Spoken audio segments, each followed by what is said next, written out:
Hi, this is Professor Melissa Hall, and this is a presentation on Islamic mosque architecture. The design of Christian churches reflects the ritual practices for which the building is used. The long nave provides a path for ritual processions, the entry of the clergy, weddings, and funerals.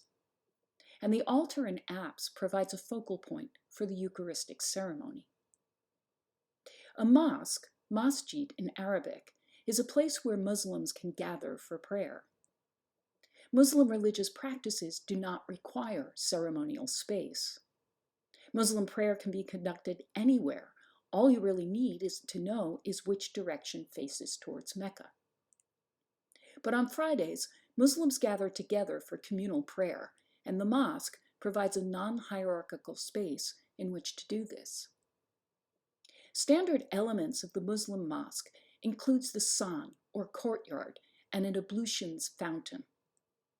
The fountain is used for cleansing before prayer. The minaret is a tower used by the muezzin to call the faithful to prayer.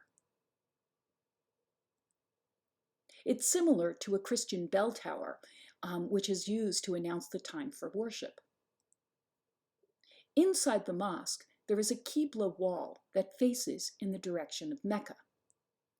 And the mihrab is an indentation in the wall that faces towards Mecca. It usually takes the form of a decorated niche and simply indicates which direction to pray. The mimbar is a structure located next to the mihrab. Similar to a pulpit in a Christian church, the mimbar is where the prayer leader, or imam, gives the Friday sermon. This is a mihrab from a mosque in Isfahan, Iran, and it's currently in the Metropolitan Museum of Art. It exhibits several typical features of Islamic art.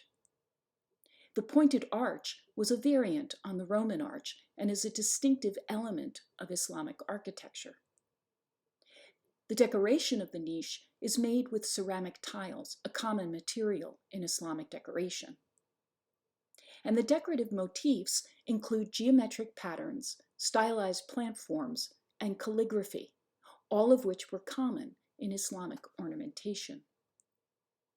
The mihrab is similar to the apse of a Christian church in that it provides a focal point for prayer. But a major difference is that in Islamic religious architecture, figural imagery is strictly forbidden. One of the oldest surviving Islamic mosques is the Great Mosque of Damascus, built by the Umayyad caliphs in the 8th century. Just as early Christians repurposed the Roman basilica for the early Christian church, Islamic architects also appropriated Roman models for their mosques. The Great Mosque at Damascus is preceded by a san with an ablutions fountain.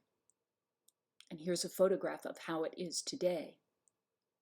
The piers with arches surrounding the courtyard resemble Roman aqueducts. The prayer hall itself is based on the Roman basilica. The interior has Corinthian columns and Roman-style arches. The Great Mosque at Karalan, Tunisia, is an example of a hypostyle mosque. The mosque is preceded by the courtyard, or san, and it has a minaret tower, and the prayer hall itself is a broad, rectangular building. It's called a hypostyle mosque because inside the prayer hall, the roof is held up by a forest of columns. Inside the mosque, we see Corinthian columns and a variation on the standard Roman rounded arch. Islamic architects introduced the horseshoe arch, a variation on the Roman arch and distinctive of Islamic architecture. The pointed or ogival arch was another distinctively Islamic variation. A spectacular hypostyle mosque was built by the Umayyad caliphs of Spain. It is the largest mosque in the Islamic West. It is the Great Mosque at Cordoba. The prayer hall has 514 columns topped by double-tiered arches. Here we see the distinctive use of the horseshoe arch, and Roman-style Corinthian columns. In the 11th century, the four Iwan mosque replaced the hypostyle mosque. The Iwans refer to the monumental entrances off the central courtyard. The building is organized around a central courtyard with vaulted entrances or Iwans. The largest vault is the entrance to the prayer hall.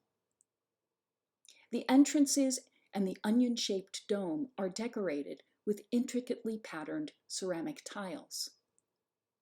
Here we see the three major elements of Islamic ornamentation: geometric patterns, vegetal patterns, and calligraphy.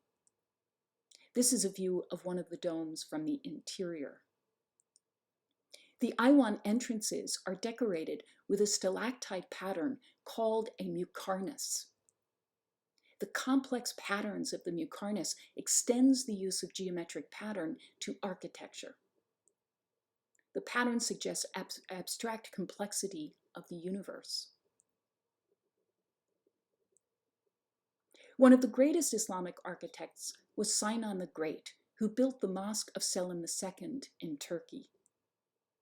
Based on the Hagia Sophia, which it rivals in size, the building is an example of a third type of mosque, the central plan mosque. It is spectacular in its decoration and design. Watch the Smart History discussion to learn more. Thanks for listening.